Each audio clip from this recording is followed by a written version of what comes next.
Railway department railway ప్రయాణికులకి పెద్ద బాంబే పేల్చిందన్నమాట. అంటే పెద్ద షాక్ అనుకోండి. ఇది ఒక పెద్ద షాకింగ్ వార్తే మొత్తం ప్రయాణికులందరికి కూడాను. ఎందుకంటే మనం సాధారణంగా ట్రైన్‌లో ప్రయాణం చేసేటప్పుడు మనం ఏంటంటే హోమ్ ఫుడ్ అంటే మన ఇంట్లో తయారు చేసుకునే ఫుడ్ మాత్రమే పట్టుకెళ్తా ఉంటాం. దగ్గరగా ఒక 90% ప్రజలందరూ కూడా అదే విధంగా తీసుకెళ్తారన్నమాట. ఎందుకంటే బయట ఫుడ్ చాలామంది ఇష్టపడరు. దానికొక కారణం అన్నమాట. బయట ఫుడ్ తినడం వల్ల వాళ్ళ యొక్క ఆరోగ్య పరిస్థితులు కొంచెం చెడిపోతాయని, కొంతమందికి టేస్ట్ నచ్చక రకరకాల కారణాలతోటైతే కొంతమంది ఇంటికాడే ఏదో ఒకటి ఇడ్లీ గాని, లేకపోతే పులిహోర గాని, ఇంకేదైనా బిర్యానీ గాని, ఇంకా స్పైసీ కావాలంటే చాలామంది ఈ విధంగా అయితే రకరకాల వంటకాలు చేసుకొని తీసుకెళ్తా ఉంటారన్నమాట ట్రైన్‌లోనే. ఎప్పుడైతే ఆ ట్రైన్ లంచ్ బ్రేక్ వస్తదో అప్పుడు లంచ్ చేస్తా ఉంటారు. డిన్నర్ టైయాన డిన్నర్ చేస్తా ఉంటారు. అదేవిధంగా బ్రేక్‌ఫాస్ట్ అయితే బ్రేక్‌ఫాస్ట్ కూడా చేస్తా ఉంటారు. ఇదంతా కూడా సర్వసాధారణమే. మనం ఈ ట్రైన్‌లో మనం చూసాం కూడా. మనం కూడా తిన్నాం కూడా. ఇదంతా కూడా సర్వసాధారణమైన మాటలే గదా! ఇప్పుడు దీని మీదే ఒక పెద్ద అప్‌డేట్ అయితే బయటకొచ్చిందన్నమాట. ఆ అప్‌డేట్ గురించి చెప్తే 100% మీరు షాక్ అవుతారు. ఎందుకంటే ఈ ఫుడ్ ఏదైతే ఉందో ఈ ఫుడ్‌ని మనం 100% రైల్వేలో పట్టుకెళ్ళొచ్చు. మన హోమ్ ఫుడ్ ఏదైతే ఉందో అది వండుకొని తీసుకెళ్ళొచ్చు. దానికి ఎటువంటి ఆటంకం లేదన్నమాట. అంటే తీసుకెళ్ళకూడదని చెప్పేసి ఎటువంటి రూల్ లేదు. సో, ఇప్పుడు మరి ఈ ఫుడ్ మీద ఎందుకు ఇటువంటి పెద్ద బాంబ్ పేల్చిందంటే దానికొక పెద్ద కారణం అన్నమాట. ఏంటంటే రీసెంట్‌లీగా అయితే రైల్వే అధికారులు దగ్గర 3,00,000 అయితే ఫైనేసారన్నమాట. దగ్గరగా ఒక 3,000 మందికైతే ఫైన్‌లేసారంట. మొత్తం కలిపి ఒక 3,00,000 దాకా అయితే ఆ ఫైన్‌లు అన్నీ కలిపి వచ్చినాయంట. 3,00,000 దాకా. సో, చూడండి దానికి కారణం ఏంటంటే కొంతమంది ప్రజలు ఏం చేస్తారంటే రైల్వేలో ప్రయాణం చేసినప్పుడు ఈ హోమ్ ఫుడ్ తీసుకెళ్తారు కదా! ఈ హోమ్ ఫుడ్ తీసుకెళ్ళినప్పుడు వాళ్ళు శుభ్రత ఉండదన్నమాట. ఆ సీట్ల దగ్గరే తింటారు. ఆ సీట్ల దగ్గర తిని ఏదైతే డస్ట్ ఉంటదో డస్ట్ అంతా కూడా సీట్ల కిందే ఆ కాళ్ళు దగ్గరే పడేస్తారన్నమాట. చాలా చండాలమైన పద్ధతది కొంతమంది ప్రజలు. దాన్ని దృష్టిలో పెట్టుకొని రైల్వే డిపార్ట్‌మెంటు మన భారతదేశంలో ప్రతి రైలు కూడా చాలా శుభ్రంగా ఉండాలని, అపరిశుభ్రంగా ఉంచే ప్రజలు ఎవరైతే ఉంటారో వాళ్ళకి ఫైన్‌లు విధించని చెప్పేసి రైల్వే డిపార్ట్‌మెంట్ అధికారులకు సూచించిందన్నమాట.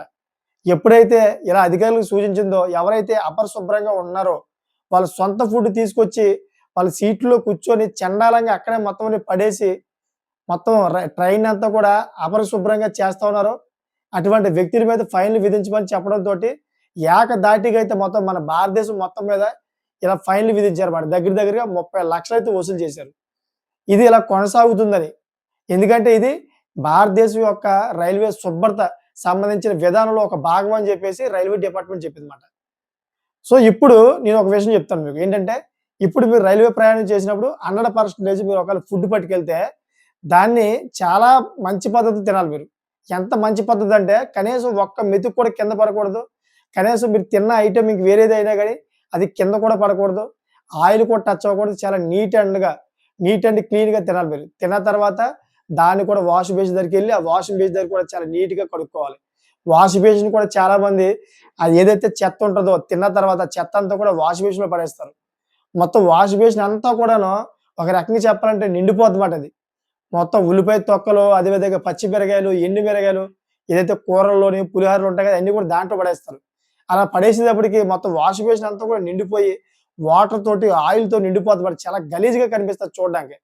ఇయన్నీ కూడాను చాలా సంవత్సరాల నుంచి ప్రభుత్వం గమనిస్తుంది. అంటే రైల్వే డిపార్ట్‌మెంట్ గమనిస్తుంది. దానికి ఏదో ఒక రోజు అంతిమయాత్ర చేద్దామని చెప్పేసి ఆలోచిస్తామనమాట. ఈ రోజుకి అది నెరవేరిందన్నమాట. ఎట్టకేలకైతే రైల్వే డిపార్ట్‌మెంట్ దీని మీద గలమెత్తి అధికారులకైతే ఆదేశాలు అందించింది.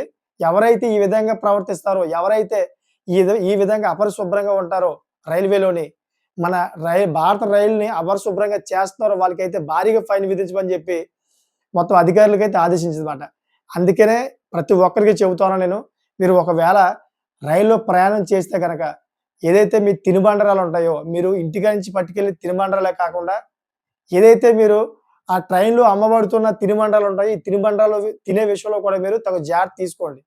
లేని పక్షంలో మీకు చాలా భారీ ఫైన్ పడే అవకాశం ఉంటదన్నమాట. ఎందుకంటే మనం ఒక్కసారి ఎగ్జాంపుల్ మాట్లాడుకుందాం. ఏంటంటే అది చాలామంది ఏదైతే పల్లీలుంటాయో, ఈ పల్లీలు తింటా ఉంటారన్నమాట. ఎందుకంటే ట్రైన్‌లో పల్లీలు గట్టా అమ్ముతూ ఉంటారు. ఇది సాధారణమే. ఈ పల్లీలు తిన్నప్పుడు నేను చాలా సార్లు గమనించాను ట్రైన్‌లోని. ఏదైతే పల్లీలు తింటారో ఆ పల్లీలు ఈ డొలకలు ఏవైతే ఉంటాయో, ఆ డొలకలు అక్కడే పడేస్తారన్నమాట ఆ తొక్కలో. పల్లీలు తినేసి ఆ కాలు దగ్గర డొక్కలన్నీ కూడా పడేస్తారన్నమాట. పడేసిన తర్వాత వాళ్ళు టేస్ట్ వచ్చిన తర్వాత స్టేషన్ దగ్గరికెళ్ళిపోతారన్నమాట ఇంక. ఇంక అయి తీయరు, ఏం చేయరు. వేరేవాడు వస్తాడు, వేరేవాడు కూడా అక్కడ కూర్చుంటాడు, దాన్ని తొక్కుతాడు. కిందంతా కూడా చెత్తా చెదారం. అసలు నీట్ అండ్ క్లీన్‌గానే ఉండదు. ఒకసారి మీరు చూసుకోండి ఫారిన్ కంట్రీస్‌లో చూసుకుంటే ఫారిన్ కంట్రీస్‌లో రైళ్లు ఏ విధంగా ఉంటాయో తెలుసా మీకు? అద్దంలా ఉంటాయి. ఒక అద్దాన్ని నీట్‌గా తుడిస్తే ఆ అద్దంలో మనం ఎంత బాగా కనిపిస్తాం? అంతే విధంగా ఉంటాయన్నమాట చూడడానికి. అంత నీట్ అండ్ క్లీన్‌గా ఉంటాయి. వాళ్ళు యేసుకునే డ్రెస్సులు, వాళ్ళు వాడే బూట్లైనా గాని, వాళ్ళు తినే ఫుడ్ అయినా గాని, ఫుడ్‌ని క్యారీ చేసే బ్యాగ్ అయినా గాని, ఫుడ్ పెట్టుకునే బాక్స్‌లైనా గాని, అయన్నీ కూడా చాలా నీట్ అండ్ క్లీన్‌గా ఉంటాయి. చాలా భద్రతగా అయితే వాళ్ళు వెళ్తారన్నమాట. వాళ్ళు ఎక్కడ కూడాను మిస్‌బిహేవియర్ అదే విధంగా ఇలాగ అపరిశుభ్రం లేకుండానో, ఇలాగ ప్రవర్తించడం గట్టా ఏం చేయరు వాళ్ళు. చాలా నీట్ అండ్ క్లీన్‌గా పెట్టుకుంటారు. అందుకనే మన భారతదేశం కూడాను, మన భారత రైల్వే వ్యవస్థను కూడాను, మొత్తం రైలన్నిట్లో కూడా మనం చాలా ఎంత శుభ్రంగా ఉంచుకోవాలి. రైలే కాదు, ఎక్కడైతే మన భారతదేశంలోని ప్రభుత్వ సంస్థలుంటాయో, మన ఇంటి కానించి మొత్తం అన్నిట్లో కూడా మనం చాలా నీట్‌గా ఉంచుకోవాలి. మనం వేసుకునే వస్త్రధారణ కూడా చాలా నీట్‌గా ఉండాలన్నమాట. అప్పుడే మన భారతదేశానికి గౌరవం దక్కుతది. ఎందుకంటే చాలా మంది ఇతర దేశాల నుంచి మన భారతదేశానికి పర్యాటకంగా వస్తా ఉంటారన్నమాట టూరిస్టులు. ఇలా టూరిస్టులు వచ్చినప్పుడు మీరు ఒక్కసారి చూసుకుంటే గనక వాళ్ళు ఇదంతా కూడా గమనిస్తా ఉంటారు. ఇండియన్ రైల్వే శుభ్రంగా ఉండదని, అదేవిధంగా ఇండియన్ టాయిలెట్స్ ఏవైతే ఉంటాయో అది కూడా శుభ్రంగా ఉండవని, అంతేకాకుండా ఇండియన్ హోటల్స్ ఏవైతే ఉన్నాయో అయి కూడా పెద్దగా శుభ్రంగా ఉండవు, పెద్దగా అంత క్లాస్‌గా ఉండవని, అలాగే రకరకాలుగా ప్రతీదీ కూడా వాళ్ళు గమనించి డిస్కస్ చేసుకుంటారన్నమాట. అంటే మన ఇండియాకే పరువు పోతది. మీరు అందుకనే ప్రతి విషయంలో కూడాను శుభ్రంగా ఉంటే మన ఇండియా పరువు దక్కుతది. అంతేకాకుండా మనం శుభ్రంగా ఉంటాం. ఏదైతే రోగాలున్నాయో రోగాల నుంచి కూడా మనం దూరంగా ఉంటాం. ఎగ్జాంపుల్‌గా ఒక్క విషయం చెప్తాను మీకు. మన ఇండియాలోని చాలా చెత్తగా చాలా వేస్ట్ అంతా కూడా ప్రజలంతా కూడా అక్కడికక్కడే వేసి తొక్కుకుంటా పోతారన్నమాట. అటువంటి ప్రదేశానికి నేనెళ్ళా. ఆ ప్రదేశం గురించి చెప్తాను ఒకసారి వినండి. ఏదైతే మనం కోల్‌కతా ఉంది కదా! కోల్‌కతా దగ్గర ఏదైతే బ్రిడ్జ్ ఉంది చూసారా? 2 భాగాలుగా విడిపోద్దని చెప్పేసి మనంతా కూడా ఇంటా ఉన్నాం. సేమ్ కరెక్ట్‌గా అదే ప్లేస్‌లోని ఏదైతే బ్రిడ్జ్ ఎంట్రన్స్ అవుద్దో అదే ప్లేస్‌లోని పెద్ద బస్ స్టాండ్ మాట అది. ఆ బస్ స్టాండ్ దగ్గర ఒక్కసారి మీరు చూస్తే గనక ఎప్పుడైనా గాని వెళ్ళినప్పుడు చూడండి. లేకపోతే మీరు యూట్యూబ్‌లో సెర్చ్ చేసి చూడండి. ఏదైతే కోల్‌కతాలోని ఈ బ్రిడ్జ్ ఉంది కదా! ఈ బ్రిడ్జ్ పక్కన బస్ స్టాండ్ ప్రాంతం ఏ విధంగా ఉంటుంది? ఎంత శుభ్రంగా ఉంటదని చెప్పేసి మీరు యూట్యూబ్‌లో కొట్టండి వస్తది నిజంగానే.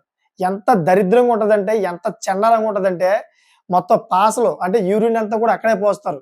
అదే విధంగా గుట్కా తింటా ఉంటారు. అక్కడే రోడ్ల మీద వేస్తా ఉంటారు. గుట్కా ప్యాకెట్లు అక్కడే పడేస్తా ఉంటారు. తినేసిన చెత్తారం అక్కడ కూడా పడేస్తా ఉంటారు.